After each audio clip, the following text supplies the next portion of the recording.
Hello young doctors, today will be talking about solubility. So हम कितना maximum amount solute का solvent में डाल सकते हैं एक स्पेसिफाइड अमाउंट ऑफ सॉल्वेंट में एक स्पेसिफिक टेम्परेचर पर, we call that as solubility.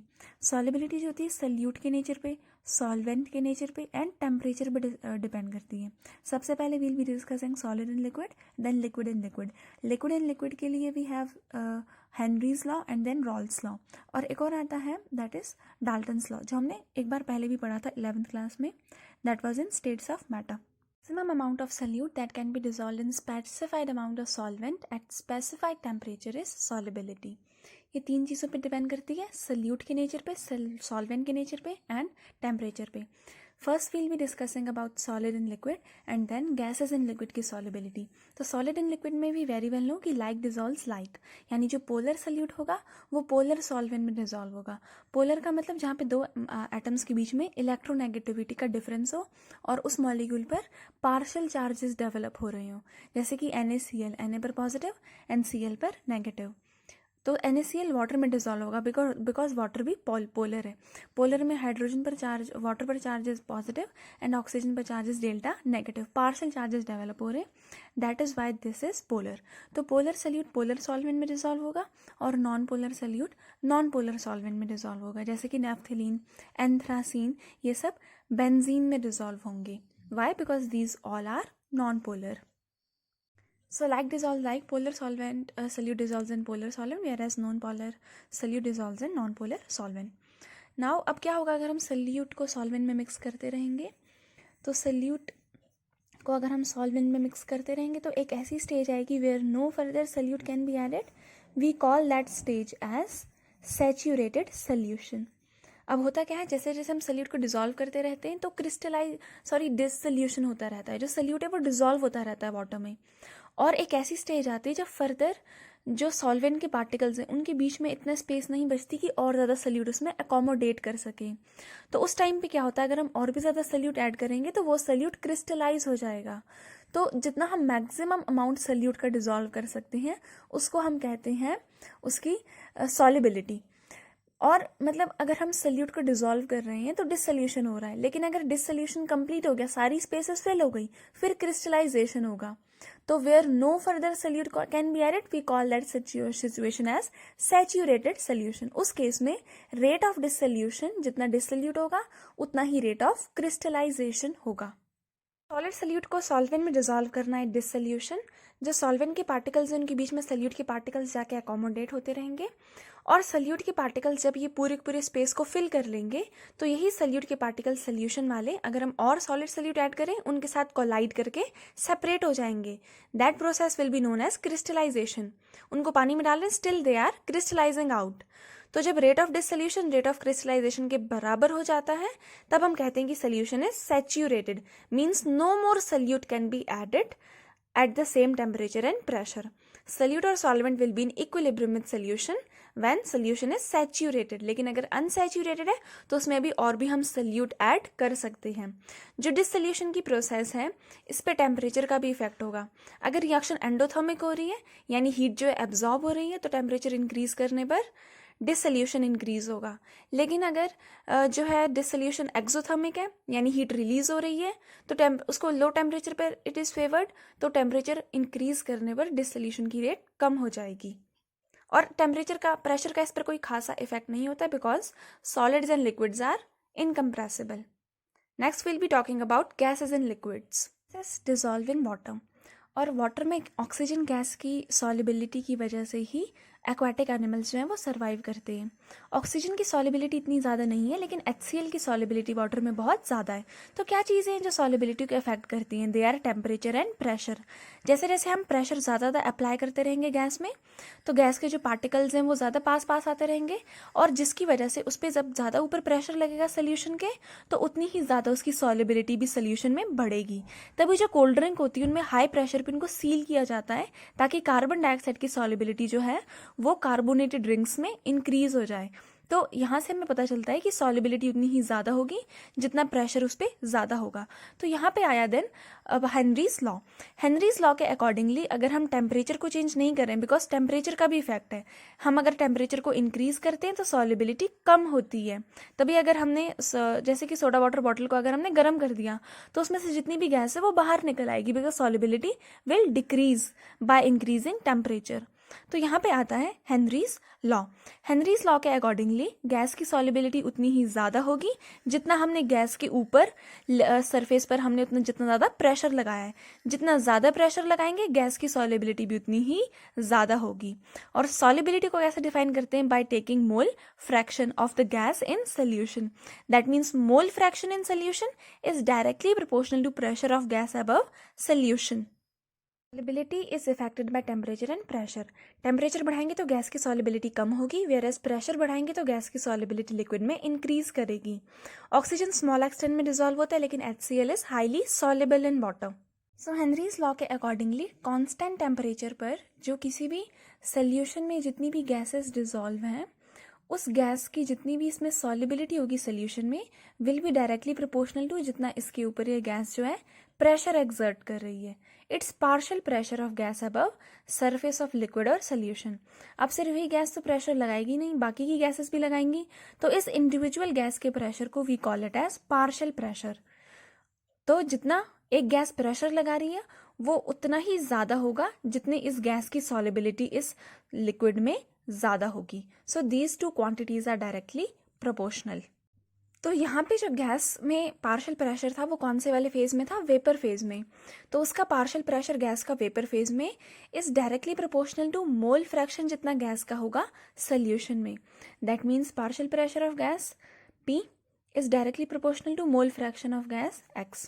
Proportionality को इक्वालिटी में बदलना है, कोई ना कोई कांस्टेंट यूज करना पड़ेगा, तो we'll use KH। KH is Henry's constant. Henry's constant it is a function of nature of gas. तो ये गैस पर डिपेंड करता है कि हमने कौन सी गैस ली है। KH is Henry's constant and it is a function of temperature of gas, sorry function of nature of gas. It is a function of nature of gas. तो गैस अगर oxygen है उसके लिए इसकी वैल्यू अलग होगी, और अगर ऑक्सीजन है उसके लिए अलग, हाइड्रोजन के लिए अलग, HCl के लिए अलग। Let's talk about the applications of Henry's law। हमने देखा कि हेनरीज लॉ में जो पार्शियल प्रेशर होता है गैस का अबव सरफेस ऑफ लिक्विड या सोल्यूशन के ऊपर जितना पार्शियल प्रेशर लगाएगा, this is directly proportional to mole fraction of the gas in solution. जितना ज्यादा गैस सोल्यूशन में प्रेजेंट होगी उतना ही ज्यादा वो उसके ऊपर प्रेशर एक्सर्ट करेगी। और यहाँ पे प्रोपोर्शनैलिटी को इक्वालिटी में बदलना है, constant we use as Henry's constant. This is Henry's law. Now where do we find this application? KH की वैल्यू जो है, अगर हमने नाइट्रोजन और ऑक्सीजन के लिए अगर हम KH की वैल्यू देखें तो हम देखते हैं ट्रेंड की KH की वैल्यू इंक्रीज करती है with increase in temperature.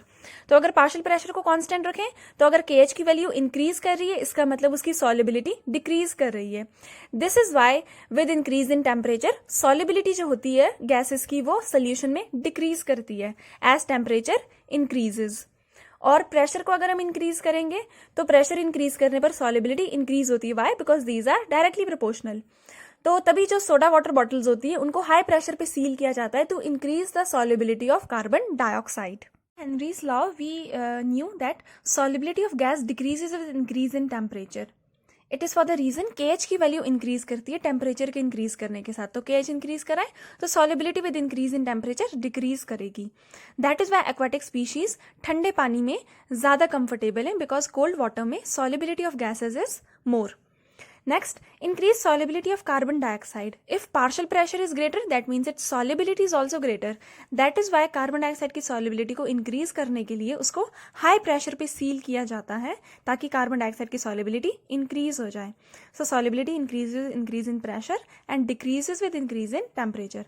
Next जो scuba divers होते हैं वो जब अंडर वाटर जब वो swim करते हैं तो वहाँ पे प्रेशर ज़्यादा होता है.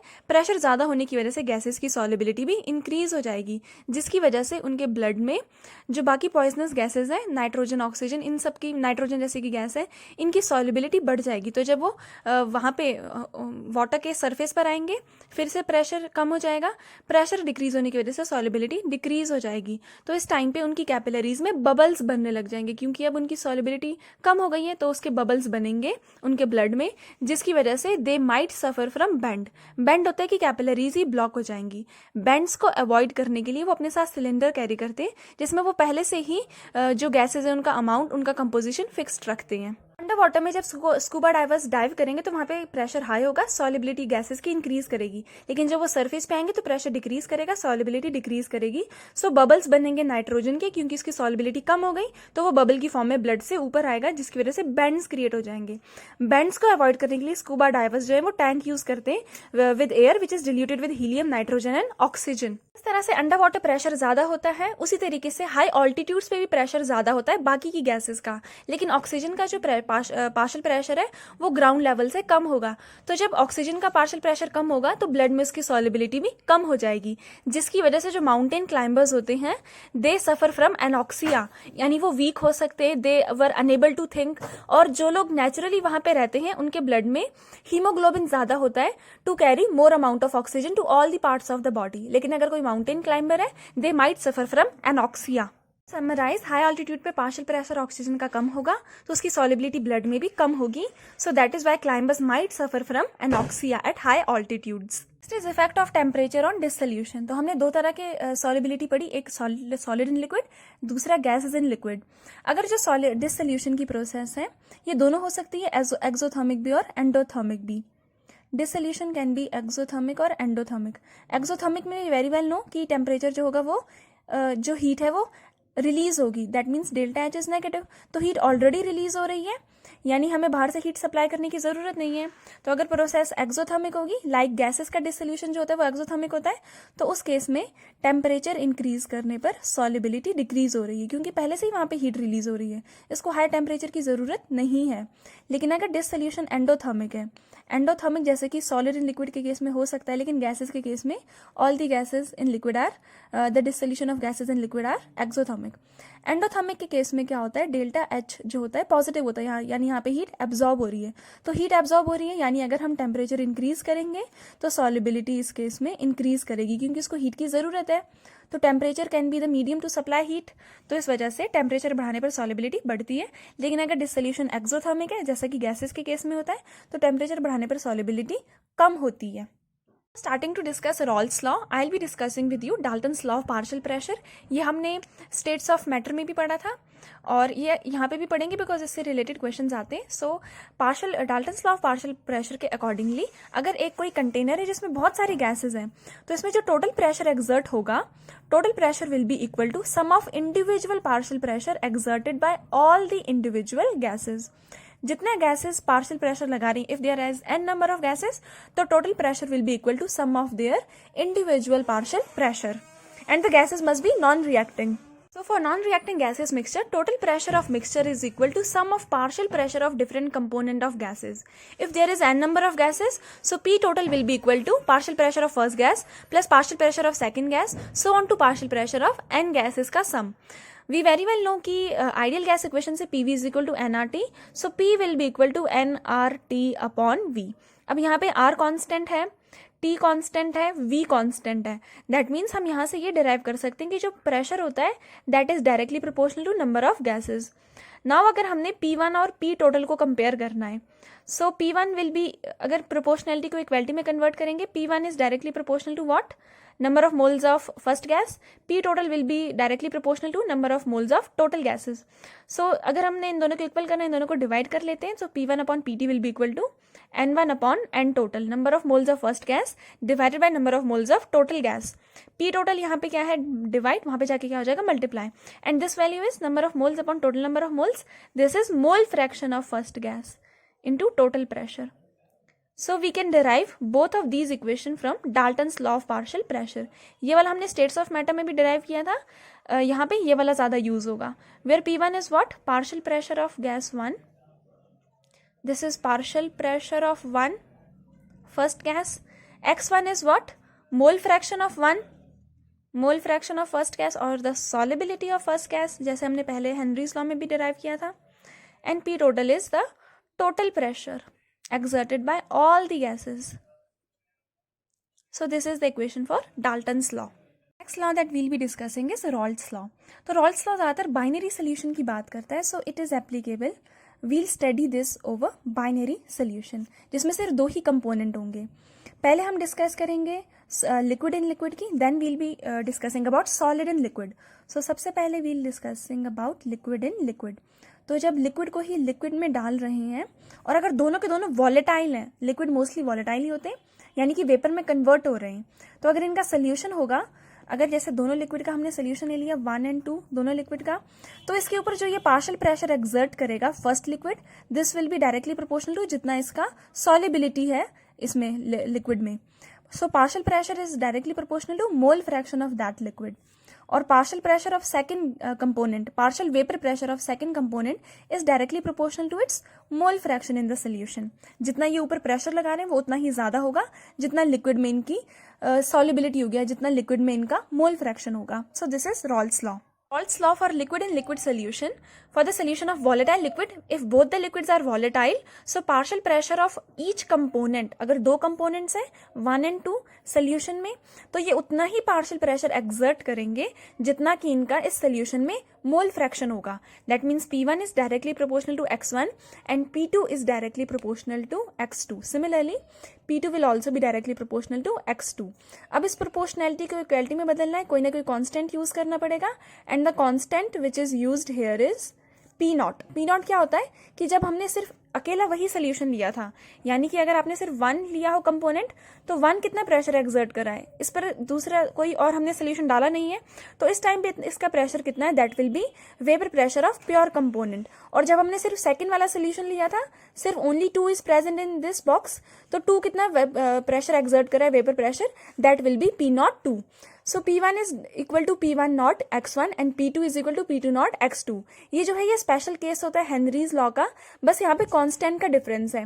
हेनरीज लॉ में कांस्टेंट यूज हुआ KH, हेनरीज कांस्टेंट, लेकिन रॉल्ट्स लॉ ने इस कांस्टेंट को अच्छे से डिस्क्राइब किया and he told us that कि KH जो यहाँ पे कांस्टेंट यूज होता है that is vapour pressure of pure component. तो अगर हमारे पास बाइनरी सोल्यूशन है जिसमें दो कंपोनेंट्स है 1 और 2, इसके लिए total pressure according to Dalton's law, अगर हम डाल्टन्स लॉ अप्लाई करें, we very well know as per Dalton's law the total pressure exerted by solution is equal to the individual partial pressure of all the non reacting gases. That means total pressure जो है वो बराबर आ जाएगा P1 plus P2 के. अब यहाँ पे P1 की वैल्यू कितनी दी है, P1 is P not 1 into X1 और P2 की वैल्यू कितनी दी है, this is P not 2 into X2. So Dalton's law और रॉल्ट्स लॉ को अगर हमने दोनों को कंबाइन किया, so this equation we'll get, और डाल्टन्स लॉ के अकॉर्डिंगली ये आता है. और हमने डाल्टन्स लॉ की एक और देखी थी इक्वेशन, ये वाली, where P1 is equal to X1 into P total. So ये सब जो है ये लॉज हैं. अगर हम इसका ग्राफ प्लॉट करें, सो ग्राफ अगर हम इसका ग्राफिकल रिप्रेजेंटेशन देखें, जैसे ग्राफ यहाँ पे हम लिख लेते हैं vapour pressure, here we'll write. अगर हम ग्राफिकल रिप्रेजेंटेशन देखें, here we'll plot vapour pressure और यहाँ पे mole fraction along x axis. So we very well know कि अगर यहाँ पे X1 जो है वो 0 है, X1 plus X2 is always equal to 1. अगर हमने X1 की वैल्यू 1 ले ली तो X2 कितना हो जाएगा 0, यानी सोल्यूशन में सिर्फ X1 प्रेजेंट है, फर्स्ट वाला कंपोनेंट प्रेजेंट है, तो वेपर प्रेशर जो होगा सिर्फ फर्स्ट वाले कंपोनेंट की वजह से होगा. We call that vapour pressure as P1 naught, यानी प्योर वाले सोल्यूशन का, प्योर कंपोनेंट का वेपर प्रेशर. और स्लोली हमने क्या किया, X1 की वैल्यू को X2 की वैल्यू को इंक्रीज किया. सो ए स्टेज विल कम जहां पर X1 की वैल्यू 0 हो जाएगी और X2 की वैल्यू 1 हो जाएगी, because maximum mole fraction that can be attend is 1. सो यहाँ पे सिर्फ X2 प्रेजेंट है. तो अगर हमने ऐसा लेट कर लिया कि सेकंड वाले कंपोनेंट का वेपर प्रेशर ज्यादा है, सो यहाँ पे इसकी वैल्यू थोड़ी सी ज्यादा आएगी y एक्सिस के प्लॉट पे. सो इस तरीके का ग्राफ बनेगा. यहाँ पे P1 नॉट है और यहाँ पे P2 नॉट है, और सोल्यूशन के बीच में कहीं पर भी हमने जो भी इनका मिक्सचर लिया है उस कंपोनेंट में जो इनका प्रेशर होगा, टोटल प्रेशर, वो इन दोनों वैल्यूज के बीच में ही आएगा. सो किसी भी जगह पर हमें P टोटल निकालना है, this will be equal to P1 plus P2, और यहाँ पे ये पार्शियल प्रेशर होगा बीच में P1 का और P2 होगा पार्शियल प्रेशर P2 का, क्योंकि यहाँ पे कहीं पे भी प्योर नहीं है, प्योर सिर्फ जहाँ पर x2 की वैल्यू 0 है वहाँ पर प्योर होगा सिर्फ 1, और जहाँ पे x1 की वैल्यू 0 है वहाँ पे प्योर वाला होगा P2। अगर हम इस वाले ग्राफ को कंबाइन करें तो इस वाले ग्राफ से हमें क्या पता चल रहा है, यहाँ पे पार्शियल प्रेशर फर्स्ट का डिक्रीज कर रहा है और एक स्टेज आ रही है जहाँ पे बिल्कुल 0 हो रहा है, दैट मीन्स x1 की वैल्यू 0 पहुंच गई है। तो ये वाली वैल्यू हमें बता रही है P1, partial pressure of first component. और यहाँ पे x2 की वैल्यू 0, यहाँ पे x2 की वैल्यू 1 है। तो जब x की वैल्यू इंक्रीज करी, यानी इस वाले ग्राफ से हमें पता चल रहा है कि जो P2 की वैल्यू है इंक्रीज कर रही है। सो ये ओवरऑल ग्राफ है for Rawls law for liquid in liquid solution. What basically is the difference between Raoult's law and Dalton's law? Dalton's law में partial pressure of first gas is equal to mole fraction of that gas into total pressure.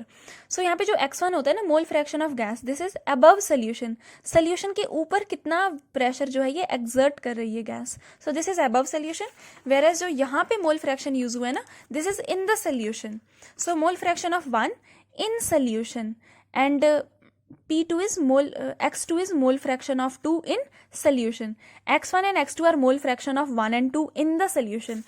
Whereas यहाँ पर होता है above solution. This is the major difference between Dalton's law and Raoult's law. Second type of solution पढ़ेंगे when solid is dissolved in liquid. Solid जो होते हैं mostly non volatile होते हैं। तो जब हम नॉन वॉलेटाइल को लिक्विड में डालेंगे, लिक्विड का वैसे अगर लिक्विड जो है इसका वेपर प्रेशर है कुछ सिग्निफिकेंट अमाउंट का, तो इसमें सॉलिड डालने पर क्या होता है कि ये इसके ये हैं पार्टिकल्स हैं, ये ऑक्यूपाई कर लेते हैं यहाँ पे सॉलिड, जिसकी वजह से जो प्योर वाले की वेपर प्रेशर है उसका वेपर प्रेशर कम हो जाता है सॉलिड डालने पर, क्योंकि इन्होंने ये जगह ऑक्यूपाई कर ली। अब जब हम इसको हीट करेंगे तो हीट करने के बाद भी जो है ये अब उतने अच्छे से वेपराइज नहीं होगा जब हम इसमें नॉन वोलेटाइल सल्यूट ऐड करेंगे। तो जो वेपर प्रेशर होगा अब डिक्रीज करेगा इन सॉल्यूशन। तो इस केस में जो वॉलेटाइल कंपोनेंट होता है उसका partial vapour pressure will be directly proportional to its mole fraction. तो हम यहाँ पे सिर्फ एक ही कंपोनेंट का देखेंगे, दूसरे का नहीं देखेंगे, बिकॉज दूसरा वेपराइज ही नहीं हो रहा है, वो नॉन वोलेटाइल है। एनी सोल्यूशन अगर उसमें वोलेटाइल कंपोनेंट है और नॉन वोलेटाइल कंपोनेंट भी है, so we look only upon the partial vapour pressure of volatile component which will be directly proportional to mole fraction of that volatile component. तो अगर first वाला component is volatile, so P1 is directly proportional to x1। Proportionality को equality में convert करेंगे, constant use करेंगे, this is partial vapour, this is vapour pressure of pure component P01। ये same उसी की तरह रॉल्स लॉ जो हमने gases in liquid in liquid पढ़ा था, बस यहाँ पे डिफरेंस सिर्फ ये है कि जो हमने सॉलिड डाला है this is non volatile, and पिछले वाले केस में दोनों ही जो लिक्विड्स थे वो वॉलेटाइल थे, फर्स्ट वाला भी और सेकंड वाला भी। तो अगर हम यहाँ पे अगर ग्राफ प्लॉट करें, अगर सोल्यूशन में सिर्फ फर्स्ट कंपोनेंट ही वॉलेटाइल है तो हम सिर्फ उसी का मोल फ्रैक्शन देखेंगे। सो यहाँ पे अगर x1 की वैल्यू 0 है और यहाँ पर अगर इसकी वैल्यू इंक्रीज करके 1 पहुँच गई है, यानी कि यहाँ पर हमने कोई भी सॉलिड सॉल्यूट उसमें नहीं डाला है, सिर्फ और सिर्फ सॉल्वेंट ही है, प्योर कंपोनेंट है। तो प्योर कंपोनेंट में जो वेपर प्रेशर होगा वो सिर्फ उसी प्योर कंपोनेंट की वजह से होगा, दैट मीन्स P01। और यहाँ पे जो होगा वो बिल्कुल 0, यहाँ पे सिर्फ सल्यूट की वजह से होगा, सल्यूट की वजह से वेपर प्रेशर है 0। सल्यूट तो है वो नॉन वॉलेटाइल है, वो एक्सर्ट ही नहीं कर रहा कुछ प्रेशर, मतलब वो वॉलेटाइल ही नहीं है, वो बॉयल ऑफ ही नहीं होगा, तो उसके लिए 0 होगा वेपर प्रेशर, यानी यहाँ से स्टार्ट करना है। तो this will be the line for solid in liquid solution. जब सॉलिड जो है वो नॉन वॉलेटाइल है तो उसके कंपोनेंट का वेपर प्रेशर 0 होगा, जबकि इसका कितना होगा P01। और इसके बीच में अगर हमें कहीं पर देखना हो तो यहाँ पर इक्वेशन अप्लाई होगी, P1 is equal to P01 x1। उसका मोल फ्रैक्शन कितना है सॉलिड सोल्यूशन में, जितना उसका मोल फ्रैक्शन होगा उतना ही वो पार्शियल वेपर प्रेशर एक्सर्ट करेगा। Water saturated air, mole fraction of water vapour, जो मोल फ्रैक्शन है वाटर वेपर के लिए कितना दिया है 0.02। Total pressure is given as 1.2 atmosphere and we need to calculate the partial pressure of dry air. यहाँ पे ड्राई पूछा है तो वाटर वेपर का नहीं, ड्राई वाले का पूछा है। तो हम यहाँ पे डाल्टन्स लॉ लगाएंगे। डाल्टन्स लॉ के accordingly partial pressure is equal to mole fraction into total pressure, that means partial pressure अगर हमें निकालना है ड्राई एयर का, so this value will be equal to mole fraction dry air का multiplied by total pressure. अब dry air का mole fraction कैसे निकालेंगे, हमें वाटर वेपर का दिया है, सो वाटर वेपर का जो होगा प्लस ड्राई एयर का जितना होगा ये इक्वल टू 1 होगा, क्योंकि दोनों प्रेजेंट है। टोटल मोल फ्रैक्शन की वैल्यू 1 आती है। वाटर के लिए कितना दिया है 0.02 प्लस मोल फ्रैक्शन निकालना है ड्राई एयर के लिए is equal to 1, so dry air के लिए मोल फ्रैक्शन आ जाएगा 1 minus 0.02। Answer comes out to be 0.98। ये आगे अब यहाँ पे इसको पुट कर देंगे, 0.98 इंटू टोटल प्रेशर कितना दिया है 1.2, इन दोनों को मल्टीप्लाई कर लेते हैं, answer comes out to be 1.176 atmosphere. तो यहाँ पे डाल्टन्स लॉ के अकॉर्डिंगली ये हमने फॉर्मूला यूज़ किया और वैल्यू आ गई, आंसर आ जाएगा option C. PBR vapour pressure of pure liquid A and B respectively of an ideal binary solution, X से जो mole fraction of component A है, तो हमें टोटल प्रेशर बताना है। यहाँ पे जो है डाल्टन्स लॉ भी लगेगा और रॉल्स लॉ भी लगेगा। रॉल्स लॉ के अकॉर्डिंगली पार्शियल प्रेशर जो होता है प्योर कंपोनेंट के प्रेशर के इनटू मोल फ्रैक्शन के इक्वल होता है। तो यहाँ पे हमें ये वाली वैल्यू दी है, तो डाल्टन्स लॉ लगेगा P01 X1 plus P02 X2, total pressure in दोनों के प्रेशर को प्लस करके आता है। That means according to Raoult's law and Dalton's law we have P total is equal to P10 X1 plus P02 X2। अब यहाँ पे pure वाले के लिए सिर्फ P1 दिया है, तो PA PB दिया है ना, तो we'll use PA XA plus दूसरा वाला कंपोनेंट के लिए दिया है PB और उसके लिए हो जाएगा XP। नाउ यहाँ पे हम देख लेते हैं किसी एक की टर्म्स में दिया है, तो इसको हम क्या कर लेते हैं, XA को XA दिया है सिर्फ, तो हमें XB भी पता चल जाएगा। XA प्लस XB कितना होता है, this value is equal to 1, sum of mole fraction. अब यहाँ से हम अगर XB निकालें कितना हो जाएगा 1 माइनस XA, क्योंकि XB के बारे में कुछ भी नहीं बताया क्वेश्चन में। XA प्लस PB, XB की जगह क्या यूज करेंगे 1 माइनस XA। अब यहाँ पे हम इसको ब्रैकेट को ओपन कर लेते हैं, this value is PA XA plus इन दोनों को मल्टीप्लाई करो, PB इंटू 1 इज PB, इन दोनों को मल्टीप्लाई करो, PB into XA is PB XA। इन दोनों में क्या चीज़ कॉमन है, XA को बाहर निकाल लेते हैं, तो अंदर क्या बच जाएगा, यहाँ पे बच जाएगा PA और यहाँ पे बच जाएगा PB, which is given in option D। Pressure of chloroform and dichloromethane, तो हम CHCl3 को मान लेते हैं कंपोनेंट नंबर A और CH2Cl2 को मान लेते हैं कंपोनेंट नंबर B। अब देख लेते हैं इनका वेपर प्रेशर कितना दिया है। सो इस प्योर वाले कंपोनेंट का वेपर प्रेशर दिया है 200 mm ऑफ Hg और इसका दिया है 41.5 mm ऑफ Hg। अब नेक्स्ट दिया है वेपर प्रेशर ऑफ सोल्यूशन का निकालना है वेपर प्रेशर, जिसमें कितना मिक्स किया, पहले इसके नंबर ऑफ मोल्स निकाल लेते हैं। नंबर ऑफ मोल्स कितने होते हैं, मास अपॉन मोलर मास। इसका मास कितना दिया है 25.5 और इसका मोलर मास कितना दिया है CHCl3 का 119.5। इसको डिवाइड कर लेते हैं, आंसर आ जाएगा, this answer comes out to be 0.213। Next अगर हमने निकाला number of moles of B, तो इसका मास कितना दिया है CH2Cl2 का, इसका मास दिया है 40 ग्राम 40 और इसका मोलर मास कितना दिया है 85। 40 डिवाइडेड बाई 85 कर लेते हैं 0.470, यह आ जाएगा आंसर। अब हम निकाल लेते हैं नंबर ऑफ टोटल मोल्स कितने आ रहे हैं, टोटल कर लेते हैं तभी हमें जाकर निकलेगा मोल फ्रैक्शन 0.470। इन दोनों को प्लस कर लेते हैं, answer comes out to be 0.683, यहाँ के टोटल मोल्स। अब हमें निकाला है मोल फ्रैक्शन, क्योंकि रॉल्स लॉ में मोल फ्रैक्शन लगता है, मोल्स तो लगते नहीं है। Na upon total number of moles, Na कितना आया 0.213, टोटल नंबर ऑफ मोल्स कितने आ गए 0.683। इन दोनों को डिवाइड कर लेंगे, आंसर आ जाएगा 0.312। नेक्स्ट हम निकालेंगे number of mole fraction of B। ये तो सिंपली भी आ सकता है 1 माइनस 0.312 करके, ऐसा करके भी निकाल सकते हैं, या इसके number of moles upon total number of moles करके भी निकाल सकते हैं।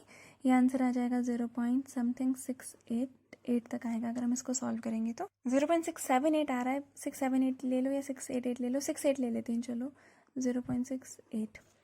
नेक्स्ट हम देखेंगे इसमें अब निकालना है टोटल प्रेशर। तो according to Raoult's law and Dalton's law, P total is equal to P0A XA plus P0B XB आ जाएगा। P0A कितना निकाला, फर्स्ट वाले का 200 दिया हुआ था क्वेश्चन में और उसका मोल फ्रैक्शन कितना आया था 0.312 प्लस P0B कितना दिया हुआ था 41.5 और मल्टीप्लाई करना है 0.68 के साथ। इसको अगर हम सॉल्व कर लेंगे तो ये वैल्यू आ रही है 62 और ये वाली वैल्यू आ रही है 28.6 के बराबर समवट, राउंड ऑफ करके। इसको प्लस करेंगे, आंसर आ जाएगा 8 और 2 10 6 7 8 9 90 पॉइंट समथिंग आ रहा है, 90.6 तक, जो ऑप्शन में नहीं दिया है, so option will be none. ऐसा एक और क्वेश्चन मैंने देखा था जहाँ पर P0B की वैल्यू 415 थी, वहाँ पर 347 आ रहा था, लेकिन यहाँ पे आई थिंक क्वेश्चन में मिसप्रिंट है, 41.5 है, तो आंसर 90.6 आ रहा है total pressure Dalton's law and Raoult's law लगाने पर, so option will be none. Question, you will learn the difference between Raoult's law and Dalton's law. Dalton's law के accordingly partial pressure is equal to mole fraction of 1 into total pressure P total, and Raoult's law के accordingly जो partial pressure होता है this is equal to P0A into XA, partial pressure of A। So इन दोनों में difference क्या है, यहाँ पे जो मोल फ्रैक्शन यूज हुआ है ना, this mole fraction is above the solution, solution के अबव, यानी वेपर फेज में कितना मोल फ्रैक्शन है, और यहाँ पे जो मोल फ्रैक्शन यूज हुआ है ना, this is in the solution, solution के अंदर गैस का मोल फ्रैक्शन कितना है। अब क्योंकि क्वेश्चन में mole fraction in the vapour phase पूछा है, तो यहाँ पे ये वाला लॉ लगेगा, डाल्टन्स लॉ। तो हमें पार्शियल प्रेशर चाहिए इस गैस का और टोटल प्रेशर चाहिए। पार्शियल प्रेशर दिया नहीं है, यहाँ पे मोल रेशियो दिया है, solution has 1:4 mole ratio of pentane to hexane. तो let us assume pentane upon hexane का दिया है, और हमें पेंटेन के लिए निकालना है ना, तो पी के लिए हमें पार्शियल प्रेशर निकालना है, टोटल प्रेशर भी निकालना है। सो ये 1/4 दिया है, तो let us assume number of moles of P to be 1 and number of moles of hexane to be how much 4। So x P कितना हो जाएगा, मोल्स इसके upon total number of moles which is 5, और x H कितना हो जाएगा, इसके moles upon total number of moles 4 + 1 which is 5। तो ये आ गया। अब यहाँ पर हम डाल्टन्स लॉ अप्लाई करके टोटल प्रेशर निकाल सकते हैं। Total pressure is pure component का वेपर प्रेशर इनटू फर्स्ट वाले के लिए जो कि पेंटेन है, प्लस दूसरा हेक्सेन के लिए निकालेंगे P0B XB। पेंटेन के लिए कितना दिया है, पेंटेन के लिए वेपर प्रेशर दिया है प्योर हाइड्रोकार्बन का 440 मल्टीप्लाइड बाय इसका मोल फ्रैक्शन कितना है 1/5 प्लस, और हेक्सेन के लिए कितना दिया है 120 मल्टीप्लाइड बाय इसका मोल फ्रैक्शन कितना है 4/5। 5 8 जा 5 8 जा 40, 5 2 जा 10, 5 4 जा 20. This value is how much 88 and this value is how much 4 4 जा 16, 4 2 जा 8 और 1 9 96. 96 plus 88 is 184 mm of Hg. अब यहाँ पे हम डाल्टन्स लॉ लगाएंगे क्योंकि अबव सोल्यूशन पूछा है मोल फ्रैक्शन। अगर हमें सोल्यूशन में पूछा था तब तो पहले ही निकल आया था 1/5, लेकिन हमें वेपर फेज में पूछा है पेंटेन के लिए। So we'll apply Dalton's law. According to Dalton's law partial pressure is equal to mole fraction of that gas into total pressure. Mole fraction of that gas above solution, solution के above निकालना है। सो यहाँ पे partial pressure कितना दिया है pentane का, partial pressure of pentane हमने कितना निकाला 88, ये वाली वैल्यू है ना partial pressure, this value is how much 88 multiplied by sorry we are applying it right ना, P is equal to this much, कितना होता है पार्शियल प्रेशर, मोल फ्रैक्शन तो निकालना है, पार्शियल प्रेशर कितना था 88, मोल फ्रैक्शन निकालना है इनटू टोटल प्रेशर कितना दिया है 184। या now mole fraction will be 88, 184 यहाँ पे क्या है मल्टीप्लाई, वहाँ पे जाके क्या हो जाएगा डिवाइड, इसको डिवाइड कर लेते, आंसर आ जाएगा 0.478। दिया है ऑप्शन में, yes option D will be the right answer. Vapour pressure of two liquids P and Q are given as, इनका प्योर प्रेशर दिया है, सो P0P कितना दिया है 80 एंड P0Q दिया है 60 torr. Vapour pressure of solution obtain by mixing, total निकालना है, हम रॉल्स एंड डाल्टन्स लॉ लगाएंगे। सोल्यूशन P कितना मिक्स किया है 3 मोल्स ऑफ P, और Q के कितने मोल्स मिक्स किए हैं 2 moles. Now mole fraction of P कितना आ जाएगा, number of moles of P upon total number of moles which is 5, number of moles of mole fraction of Q कितना आ जाएगा, number of moles of Q upon total number of moles. So P total का क्या formula होता है, पहले वाले component का vapour pressure plus दूसरे वाले कंपोनेंट का partial vapour pressure, this is P0A XA and this is P0B XB according to Raoult's law. Now P0A कितना दिया है 80 इंटू इसका मोल फ्रैक्शन कितना दिया है 3/5, P0B कितना दिया है 60 इंटू इसका मोल फ्रैक्शन कितना दिया है 2/5। 5 8 जा 40, 5 1 जा 5, 6 7 8, 5 6 जा 30, 16 3 जा हाउ मच 48 प्लस 5 1 जा 5 1 6, 5 2 जा 10, 12 2 जा हाउ मच 24, 48 प्लस 24 करेंगे कितना आ जाएगा 72 which is given in option first.